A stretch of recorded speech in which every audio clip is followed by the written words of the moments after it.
عمر رضی اللہ عنہ خباب رضی اللہ عنہ کے ساتھ کمر سے تلوار لٹکائے وہاں پہنچے، دروازے پر دستک دی۔ اندر سے ایک صحابی نے ایک جری میں سے دیکھ کر کہا، یا رسول اللہ صلی اللہ علیہ وآلہ وسلم، باہر عمر تلوار کمر سے لٹکائے کھڑے ہیں، نہ جانے کس ارادے سے آئے ہیں۔ آپ صلی اللہ علیہ وآلہ وسلم کے چچا سیدنا حمزہ رضی اللہ عنہ بھی اس وقت وہاں موجود تھے۔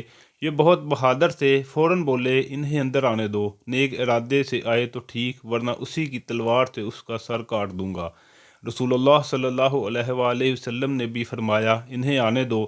چنانچہ دروازہ کھول دیا گیا، عمر اندر داخل ہوئے۔ آپ صلی اللہ علیہ وآلہ وسلم اٹھ کر ان کی طرف بڑھے، ان کی چادر کو مٹھی میں دبا کر زور سے کھینچتے ہوئے فرمایا، خطاب کے بیٹے، تم کس ارادے سے آئے ہو؟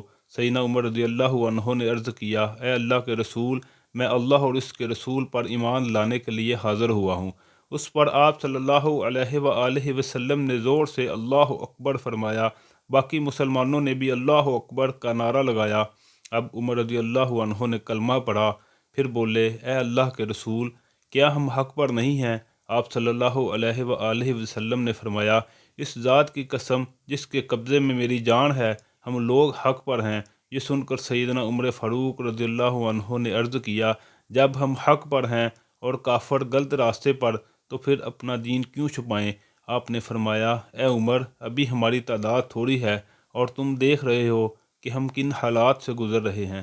سیدنا عمر رضی اللہ عنہ نے یہ سن کر فرمایا، اس ذات کی قسم جس نے آپ صلی اللہ علیہ وآلہ وسلم کو نبی بنا کر بھیجا ہے، میں اسلام لانے سے پہلے جن لوگوں میں اٹھتا بیٹھتا تھا، اب مسلمان ہو کر ان کے سامنے جاؤں گا۔ اس پر تمام مسلمان دائرہ ارقم سے دو صفیں بنا کر نکلے اور کعبے کی طرف روانہ ہوئے۔ ایک صف میں عمر تھے، دوسری میں حمزہ۔ سب نے مسجد حرام میں نماز ادا کی۔ قریش نے یہ دیکھا تو طیش میں آ گئے۔ اس وقت تو کچھ نہ کہا۔ جب عمر تنہا نظر آئے تو ان پر حملہ کر دیا۔ انہوں نے بھی ڈٹ کر مقابلہ کیا اور پھر وہ انہیں چھوڑ کر چلے گئے۔ یہ واقعہ نبوت کے 6 سال پیش آیا۔ ایمان لانے کے بعد 6 سال تک مکہ میں رہے، پھر دوسرے مسلمانوں کے ساتھ مدینہ کی طرف ہجرت کی۔ ایسے میں کفار کو مخاطب ہو کر فرمایا، میں آج مکہ سے جا رہا ہوں، کسی میں ہمت ہے تو مجھے روک کر دکھائے۔ کوئی آگے نہ آ سکا۔ اس طرح آپ قبا پہنچے۔ پھر نبی کریم صلی اللہ علیہ وآلہ وسلم اور ابو بکر صدیق رضی اللہ عنہ ہجرت کر کے وہاں تشریف لائے۔ مسجد قبا کی تعمیر کے بعد سب نے مدینے کا رخ کیا۔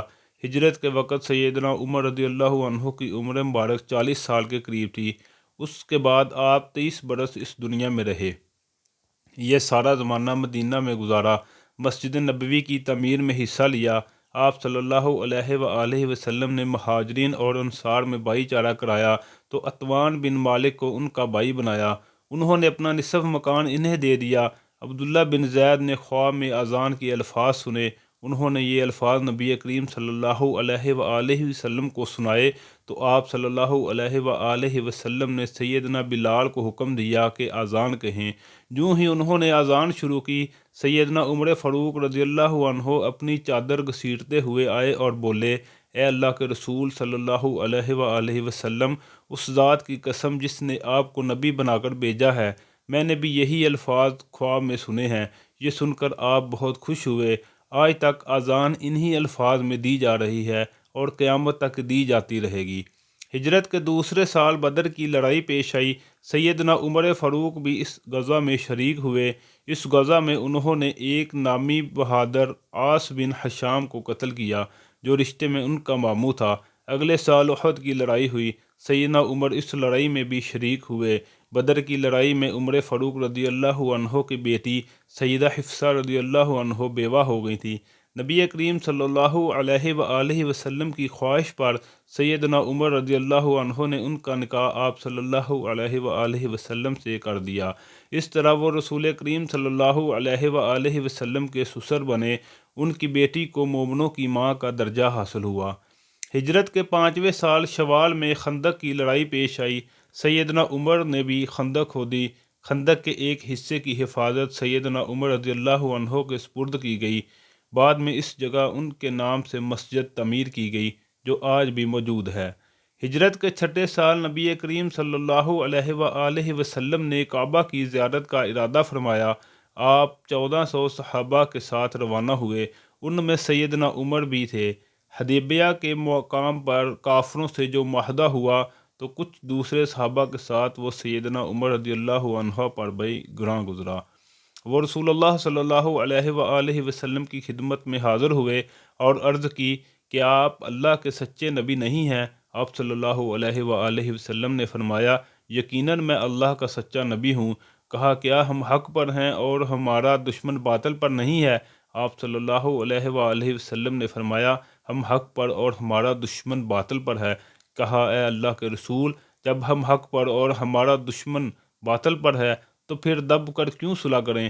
آپ صلی اللہ علیہ وآلہ وسلم نے فرمایا، میں اللہ کا رسول ہوں، اللہ کے حکم کے خلاف نہیں کرتا، وہی میرا مددگار ہے۔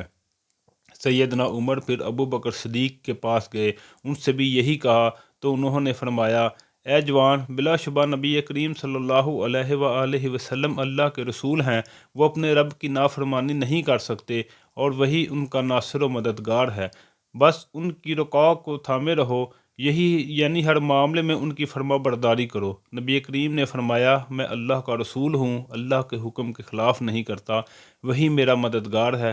تب جا کر سیدنا عمر کو اطمینان ہوا۔ نبی کریم صلی اللہ علیہ وآلہ وسلم واپس روانہ ہوئے تو سورہ فتح نازل ہوئی۔ آپ نے سیدنا عمر کو بلا کر اللہ تعالیٰ کا یہ ارشاد سنایا کہ ہم نے آپ کو کھلی فتح عطا کی۔ ساتھ ہی آپ نے فرمایا، مجھ پر آج ایسی صورت نازل ہوئی ہے جو مجھے اس دنیا سے زیادہ پیاری ہے۔ سیدنا عمر رضی اللہ عنہ نے حدیبیہ کی صلح کے موقع پر جو گفتگو کی تھی وہ خلوص نیت پر مبنی تھی، پھر بھی انہیں تمام زندگی اس بات کا افسوس رہا کہ کیوں انہوں نے اس طرح کے سوال جواب کیے۔ اس کے بدلے میں انہوں نے بہت سے روزے رکھے، کئی غلام آزاد کیے اور بہت سی نفل نمازیں پڑھیں۔ ہجرت کے 7ویں سال خیبر کی لڑائی ہوئی، اس میں بھی سیدنا عمر رضی اللہ عنہ شریک تھے۔ ذوالقعدہ 7 ہجری میں نبی کریم صلی اللہ علیہ وآلہ وسلم عمرہ کے لیے تشریف لے گئے۔ 2000 مسلمان آپ صلی اللہ علیہ وآلہ وسلم کے ساتھ تھے، سیدنا عمر بھی ان میں شامل تھے۔ ذات سلاسل کی جنگ میں بھی شریک ہوئے۔ سلاسل جگہ کا نام ہے، یہ اس مقام پر قبیلہ جذام کا ایک چشمہ تھا جس کا نام سلاسل تھا۔ مسلمان لشکر اسی چشمے پر اترا تھا، اسی لیے اس غزوہ کو ذات سلاسل کہا جاتا ہے۔ 8 ہجری 10 رمضان کو رسول اللہ صلی اللہ علیہ وآلہ وسلم 10,000 ہتھیار بند صحابہ کے ساتھ مدینہ سے مکہ کی طرف روانہ ہوئے، ان میں سیدنا عمر بھی شامل تھے۔ مکہ سے کچھ فاصلے پر آپ صلی اللہ علیہ وآلہ وسلم نے پڑاؤ ڈالا، اس میدان کا نام اب وادی فاطمہ ہے۔ قریش کے سردار ابو سفیان نے 2 آدمیوں کو حالات معلوم کرنے کے لیے بھیجا، پھر ابو سفیان خود نبی کریم صلی اللہ علیہ وآلہ وسلم کی خدمت میں حاضر ہوئے۔ ایسے میں سیدنا عمر رضی اللہ عنہ نے عرض کیا، اے اللہ کے رسول، مجھے اجازت دیں میں ابو سفیان کا سر اتار دوں، لیکن آپ صلی اللہ علیہ وآلہ وسلم نے ایسا کرنے کی اجازت نہ دی۔ اس موقع پر ابو سفیان نے اسلام قبول کیا، ان کے بعد مکہ کے باقی ماندہ لوگ بھی مسلمان ہو گئے۔ فتح مکہ کے بعد غزوہ حنین پیش آیا۔ اس غزوہ کی ابتدا میں مسلمانوں کے پاؤں اکھڑ گئے اور آپ صلی اللہ علیہ وآلہ وسلم چند صحابہ کے ساتھ میدان میں کھڑے رہے، ان میں سیدنا عمر بھی تھے۔ پھر سیدنا عباس رضی اللہ عنہ کی آواز پر مسلمان پلٹے اور کفار کو شکست دی۔ تبوک کی لڑائی کے لیے سیدنا عمر نے اپنے مال کا نصف حصہ نبی کریم صلی اللہ علیہ وآلہ وسلم کی خدمت میں پیش کیا۔ حجۃ الوداع کے موقع پر بھی سیدنا عمر ساتھ تھے۔ اس حج کے بعد ہی آپ صلی اللہ علیہ وآلہ وسلم اس دنیا سے رخصت ہوئے۔ صفر 11 ہجری میں آپ صلی اللہ علیہ وآلہ وسلم نے اسامہ بن زید کو اسلامی لشکر کا سپہ سالار مقرر کیا اور حکم دیا کہ جا کر رومیوں سے موتا کی لڑائی کا بدلہ لیں۔ موتا کی لڑائی ہجرت کے 8ویں سال میں ہوئی تھی، اس میں اسامہ کے والد زید اور بہت سے صحابہ رضی اللہ عنہ شہید ہو گئے تھے۔ چنانچہ آپ صلی اللہ علیہ وآلہ وسلم نے یہ لشکر روانہ فرمایا، اس میں بڑے بڑے صحابہ کے ساتھ سیدنا عمر بھی شریک تھے۔ آپ صلی اللہ علیہ وآلہ وسلم نے رحلت فرمائی تو سیدنا عمر رضی اللہ عنہ کو آپ کی وفات کا یقین ہی نہیں آتا تھا۔ وہ یہ اعلان کر رہے تھے، جو شخص یہ کہے گا کہ آپ صلی اللہ علیہ وآلہ وسلم نے وفات پائی ہے، میں اس کی گردن اڑا دوں گا۔ پھر ابو بکر صدیق رضی اللہ عنہ کے سمجھانے پر یقین آیا کہ نبی کریم صلی اللہ علیہ وآلہ وسلم رحلت فرما چکے ہیں۔ سبحان اللہ، اللہ عز و جل کی حضرت عمر فاروق رضی اللہ عنہ پر کروڑوں رحمتیں نازل ہوں۔ دوستو، اگر آج کی ویڈیو ہماری آپ کو پسند آئی ہے تو اس کو لائک اور شیئر کر دیں، اور ہمارے اس چینل کو بھی ضرور سبسکرائب کریں تاکہ مزید آنے والی اچھی ویڈیوز آپ کو ملتی رہیں۔ تو ملتے ہیں اگلی ویڈیو میں، تب تک کے لیے اللہ حافظ۔